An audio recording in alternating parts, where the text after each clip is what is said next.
This is the My Inner Therapist podcast, and I'm your host, Nicole Seals. This show is dedicated to the rediscovery of our innate ability to transform our lives. Think of it as an opportunity to look at your life from a safe distance, from the seat of being your own therapist. In this role, you'll learn to become an observer of your life. It's an effective way to separate our thinking self from our doing self. This way, we can take inventory of our thoughts, beliefs, and stories without judgment, but with awe, humility, and love. It's so easy to get distracted and derailed from our goals, so let this be your safe place for self-discovery. If you're tired of cliched advice and disappointing personal development programs, then I encourage you to take this journey with me. And like any good road trip, you'll need to bring a few things. Come with an open mind, a sense of humor, and the courage to see your truth. I'll be rummaging through my stuff right along with you because we're all a work in progress. The goal is to laugh and learn our way to becoming our own inner therapist. To upgrade our vocabulary, rewrite our stories and beliefs so that they help us to reach our potential. Join in the discussion by sharing your comments and thoughts, and be sure to subscribe to the show on your favorite podcast app. To learn more, visit myinnertherapist.com for access to courses, self-talk audio programs, articles, and videos. You can also follow me on Instagram at myinnertherapist or to subscribe to my YouTube channel. You'll find all these links in the show's description section. All right, enough with the intro. Let the session begin. Hello, I'm Nicole with My Inner Therapist, and I want to thank you for checking in with me today. And whether you're watching the video or you're listening to the podcast, I really appreciate you being here and joining me. For today's topic, I wanted to talk about mental health, and I wanted to address some of the additional factors that come into play in regards to our mental health. So I'm calling today's episode 7 Factors That Affect Our Mental Health. And the reason I think this is a really interesting topic is because we tend to think of mental health as this, this kind of imbalance that we have where our emotions seem out of our control, or they are consuming us to the point that it's affecting how we are functioning in our lives. And sometimes it's a thought process that we're unable to control, or sometimes we're lacking clarity, and sometimes we're feeling some kind of distortion in how we think, and it causes us concern. And so we tend to look outside of ourselves, and that's in the form of whether we're going to a practitioner, some type of mental health professional to help us, or we're seeking some kind of medication because we believe that what we're dealing with might be remedied or resolved by taking some kind of medication. And I think it's really normal for us to kind of fall into that habit of thinking because that's what we've been told. That's what we've been taught to believe, is that often we do have to seek help outside of ourselves in order to heal and in order to be able to resolve that challenge to our emotional wellness. And what I want to do is I want to have a conversation about some of the other causes behind why we have shifts and transitions in our mental health, and how those are actually quite normal based on these different factors and really our lifestyle. So let's go ahead and dive into the 7 different factors, and we'll get a lot more insight into understanding how we have more control than we've been led to believe. So the first one I want to talk about is diet. Now, if you're a regular listener to the podcast, My Inner Therapist, there was an episode, I want to say about 2 or 3 episodes ago, where I talked about the brain and how important it is that we feed our brain. I think the title of it was called Feeding Your Brain. And we don't often relate the food that we're putting into our body as being energy for our brain and how it functions. We understand that caloric intake and the role that it plays in giving our body energy, but what we fail to realize is that a good 15 to 20% of that caloric intake actually goes to powering our brain. So if we are eating a diet that is really deficient in the vital nutrients that we need not only just for our large muscles to perform and all of our organs to perform their functions. If we're not feeding our brain, we'll start to notice over time as this deficiency begins to have an impact on how our brain functions, we may start to notice that we are really lacking clarity in our thinking, that we're struggling to stay focused. Oftentimes there's just this kind of fog where you can't really, you're not really sure what it is. It feels like you're tired, almost like your brain is kind of tired, like your brain can't formulate thoughts. You struggle with, critical thinking. And this often shows up, I know for me, when I'm dealing with hunger and I haven't eaten for a while, it really starts to affect my vision. It starts to affect my speech. And I do struggle to make really good, sound decisions. So we have to recognize that a good majority, 15 to 20% of the food that we're taking in actually goes to helping our brains to function. And that really is crucial when it comes to the quality of fats that we're eating, healthy fats that we're taking in. And so when we talk about healthy fats, we're talking about things like avocado and olive oils.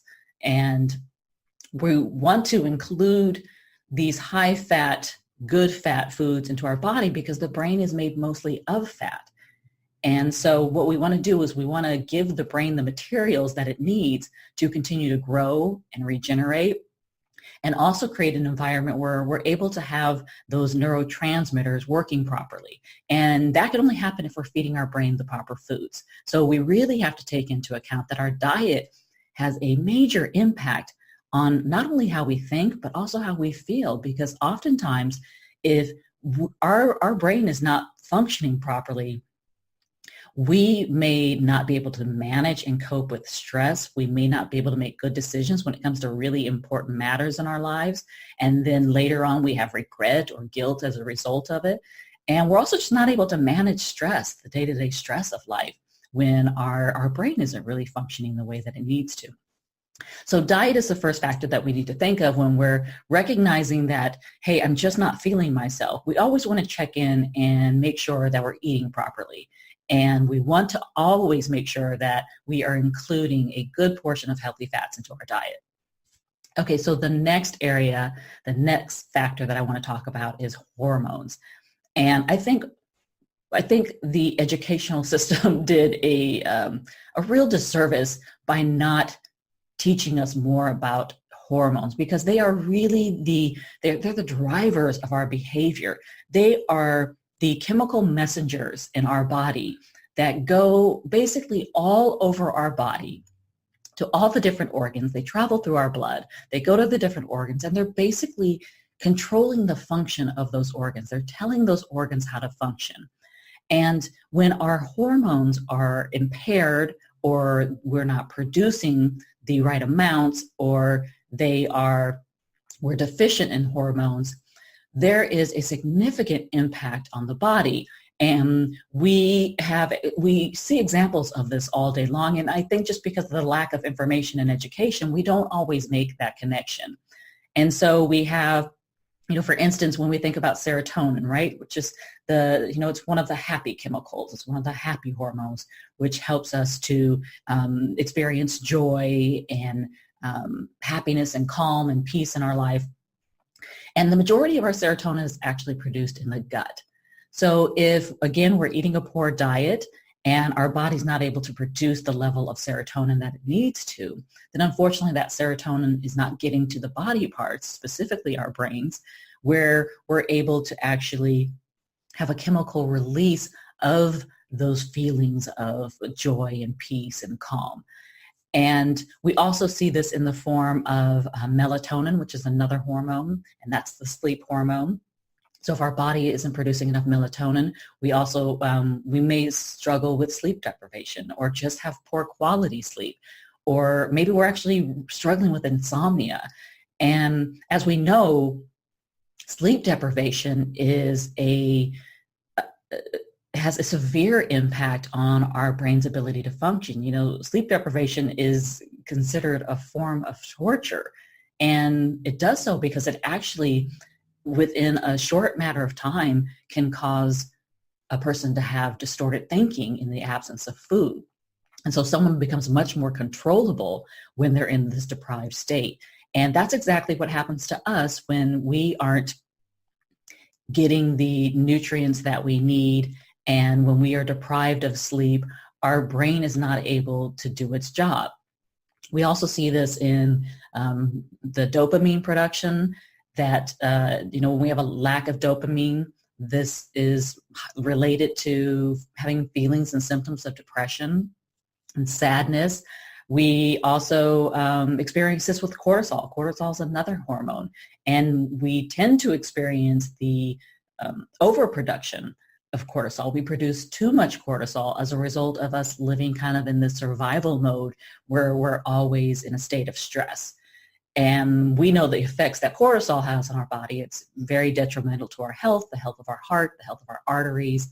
It also causes us to really accumulate a lot of fat on our body. And as a result of that all of that has an impact on not only how we feel physically, the condition of our physical health, but also on our brain and our brain's ability to be able to function the way that it needs to.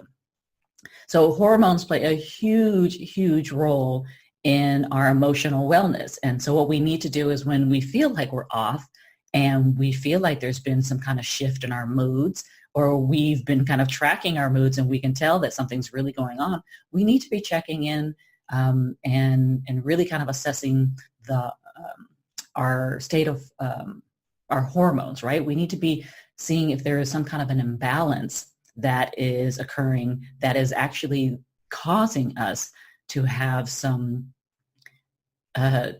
shift in the way that we're thinking, and especially in the way that we're feeling.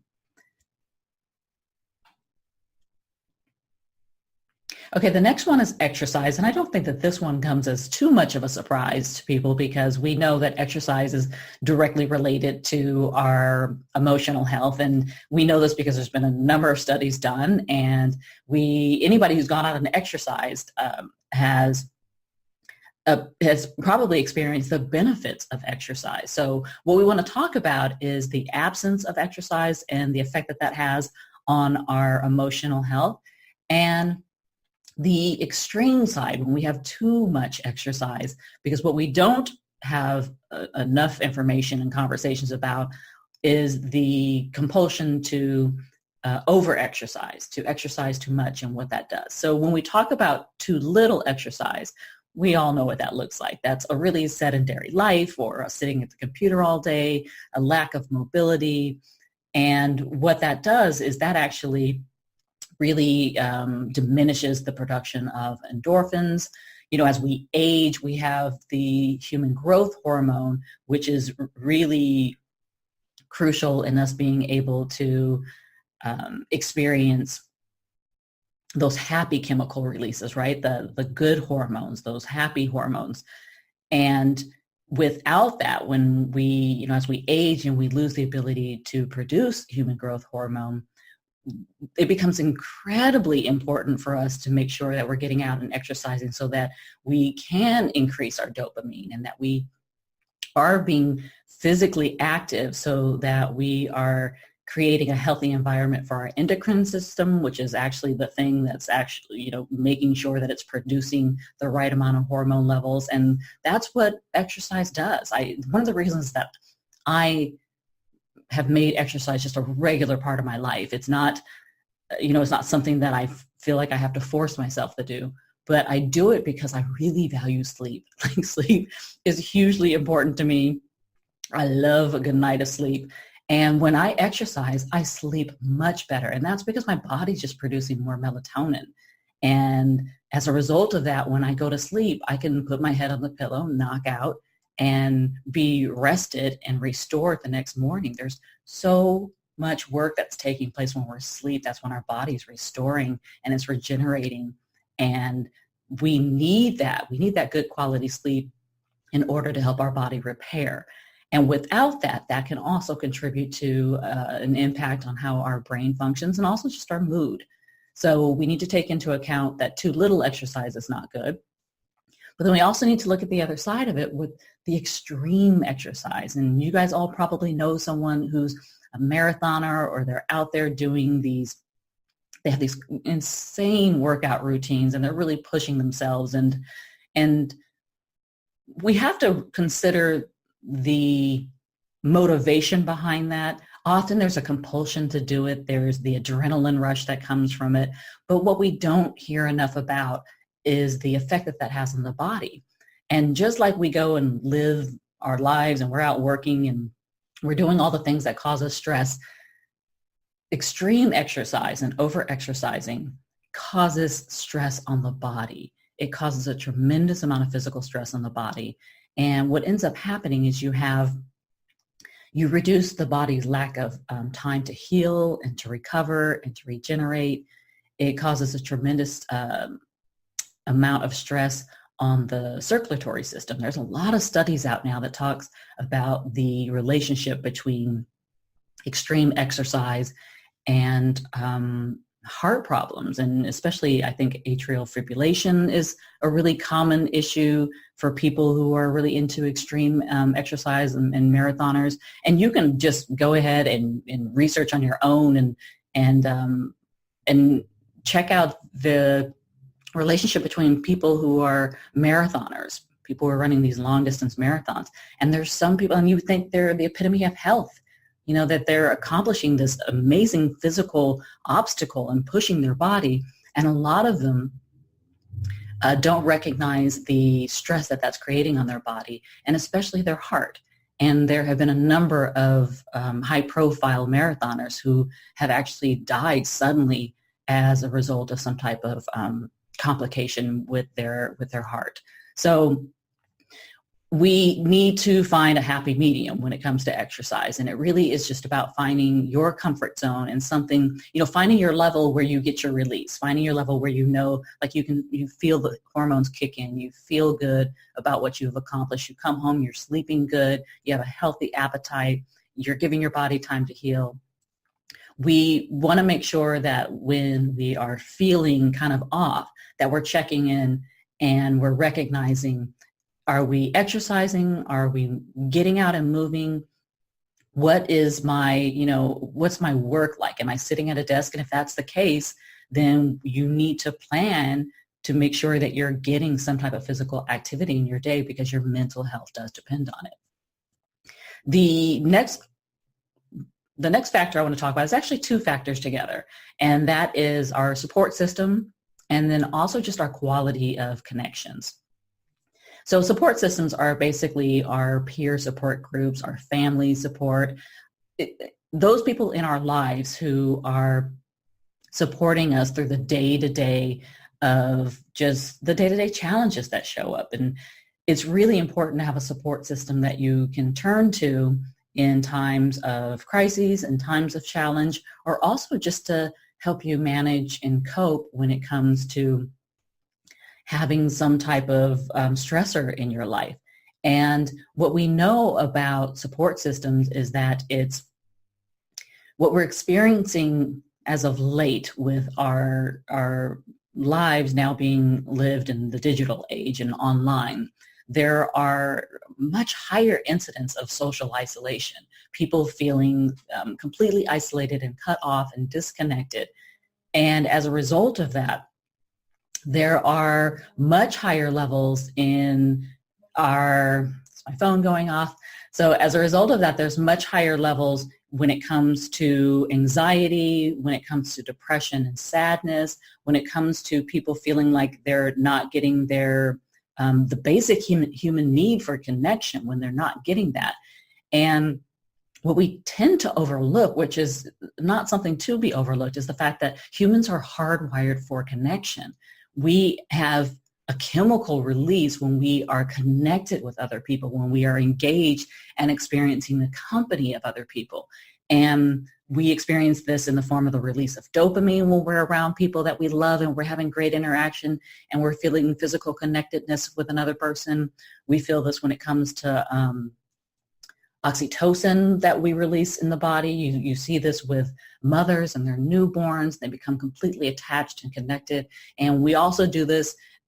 We also can release that same hormone when we have physical connection and intimacy with another person. So we really have gotten to a place where we minimize the importance of connection and social support. And that leads into also really recognizing the quality of our contact. And that means that we need to assess if we are getting our needs met by our peer group and the people that we spend the majority of our time with. And the reason that's so important is because we know that the people that we spend most of our time with have an effect on how we feel about not only ourselves, but how we feel about other people. And if you are surrounded by negativity, if you are surrounded by people who are toxic, if you are surrounded by people who prefer to live chaotic lives, you have to be aware of how that is impacting you and the effect that has on you. It's hard to be positive and to be growing and to evolve when you are around people who are choosing not to do that, who like to stay in that comfortable place of whether it's complaining or not putting themselves out there or manipulating to get their needs met. When we surround ourselves by those type of individuals, it can have a major impact on how we feel about ourselves. And that's why we really need to do a check-in with ourselves to ask if we're getting our needs met, if we're feeling supported. Are the people that I'm spending my time with, are they bringing out the best in me? Are they encouraging? Do they also offer good advice, whether it's critical advice that they're doing out of love and support, or if it's advice that really helps me to excel and helps me to elevate. And we need to be asking ourselves that because it directly ties into our mental health and how we feel about ourselves. So that takes us to number 6, which is our environment. And our environment has an impact on our mental health in a number of ways. And the two that I want to talk about that I think are important for us to acknowledge is, first of all, our access to nature and sunlight. And I say that because I think we really minimize the health benefits of being out in the sun. And we've moved away because we're all in office buildings or we're in our cars or we're in our homes. And we really have moved away from this work outdoors. And as a result of that, we aren't getting adequate sunlight, which is resulting in us having lower levels of vitamin D because we need sunlight to produce vitamin D. And vitamin D is the mood vitamin. Vitamin D is what helps our brain to be able to create an environment where we have those happy chemicals that are being produced at adequate levels. And it also, because vitamin D is a fatty vitamin, it's a fat-soluble vitamin, we need that for our brain to function properly. And when we are living in an environment where we don't have access to sunlight and we don't have access to be out in nature, it can have a major impact on how you feel. And historically, there's so much research to demonstrate how the environment that you live in is directly related to your mental health. And we know that areas where there tends to be less sunlight, Seattle, for example, people who live in Seattle, there is a higher incident of depression in areas where there's a lack of sunlight. And we now understand that that's completely related to our ability to be able to produce vitamin D. And as a result of that more production of vitamin D, being able to produce more of the happy chemicals, of the happy hormones. So the other aspect of our environment that we've got to take into account is urban living, city life. Now, I've lived most of my life in, I'd say, urban areas and suburban areas. And what's so noticeable to me is when I'm in an urban area, I feel really overwhelmed. And I think the best way to describe it is like it's too much stimulus. There's way too much going on. And I can feel the stress increase in my body. And there are these great studies that have come out lately. And there was a few years back, there was a study in Industrial Psychiatry Journal on this same topic. And it was talking about the findings which have recognized that in urban areas, people report higher incidence of mental health issues, especially in the areas of isolation, social isolation, depression, and anxiety. And what they found is that in urban areas, there is a lot of stimulation, and there is a heightened sense of stress as a result of having to be in this area where there's a lot of stimulus, but at the same time, they're socially dense, so there's a lot more people there. And also there is a tendency to stay in survival mode, to stay in that kind of fight or flight mode when we're in an urban environment. And, you know, one of the studies had mentioned that what they found is that the survival mode part of our brain, the amygdala, right, is in people who are living in urban areas, they found that area of the brain was activated for longer periods of time as a result of being in an urban environment. So where you're living, and the reality is that some of us don't have an option. Some of us don't have choices. We can't just pack up and move and go live in the country somewhere. But we can recognize that we need a respite, or that we need a timeout, or find ways to reduce or minimize the stress, find ways to reduce or minimize the stimulus in our environment. But we have to be aware that there is a direct relationship between where we live and our mental health.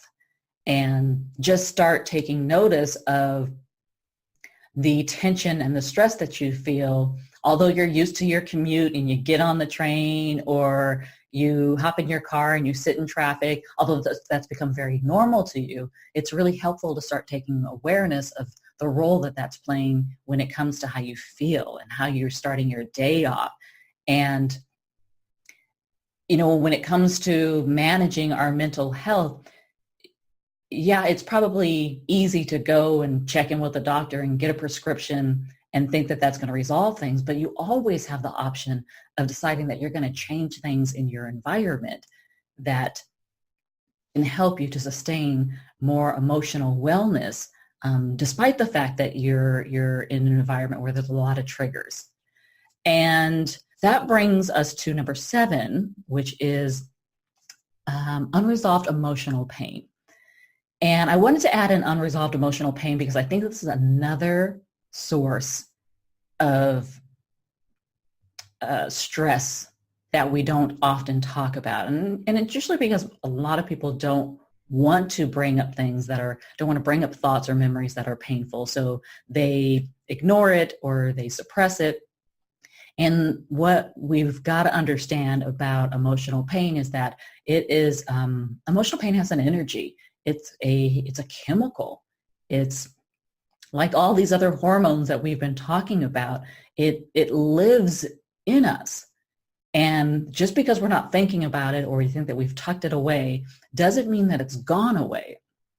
That energy is going to find a place in our bodies to set up shop and to live until we allow it the opportunity to heal, or we express it in the form of energy, right? We express it whether we're verbalizing it or sharing or talking or communicating about it. When it lives inside of us, it can impact our thinking in so many different ways. It becomes our filter of how we see the world.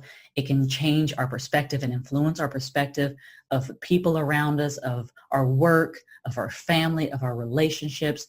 That emotional pain may not even be related to the things that are going on in our lives, but the way that our brain works is anything that looks like it has the potential for pain is going to automatically associate with the emotional pain that we're already carrying. And that's why you can have something happen. You can have, there's times I've worked with clients and they've met someone new, they had a horrible breakup and it happened years ago, and then they met someone new and they've known them for a couple of weeks, and then say they got ghosted or they went on 2 or 3 dates and it didn't work out, and they're devastated and they're heartbroken. And what we do and what our brain does is it often links up our past pain, the past experience that we've had of a failed relationship, and it links it up with this new experience, although the two are totally different. So we feel the intensity and we feel the pain of that past memory with this new one. Although it really doesn't warrant it, we still feel it. And so we continue to keep re-experiencing the emotional pain over and over again. And this can have an impact on all areas of your life. It doesn't have to just be relationship, but it could be with family, it could be with work, it could be with career, it could be with goals that you've set where you felt disappointment, a sense of failure. It could be with your finances. So emotional pain will continue to live in us until we acknowledge it, and we express it and we heal it. So it's number 7 on the list. And it's probably one of the most important factors, because it's the one that we least want to deal with and we don't like talking about. All of these together, when you think about them, are completely within your control. These are factors that can shift how you feel. They can cause you to have mood swings. They can cause you to feel depressed and anxious and stressed. It can cause you to worry. It can change how you engage in your relationships. And we don't always have to seek things outside of ourselves to fix that or to bring it back into balance. We can just start to check in with ourselves, and we can run through these 7 factors, and we can think like, what's changed? What's different? What's going on with my diet? What's my exercise been like? What's the environment that I'm living in? What is the quality of my relationships? When we start to do this, we realize that we have a lot more power. We become very empowered to be able to change our own circumstances.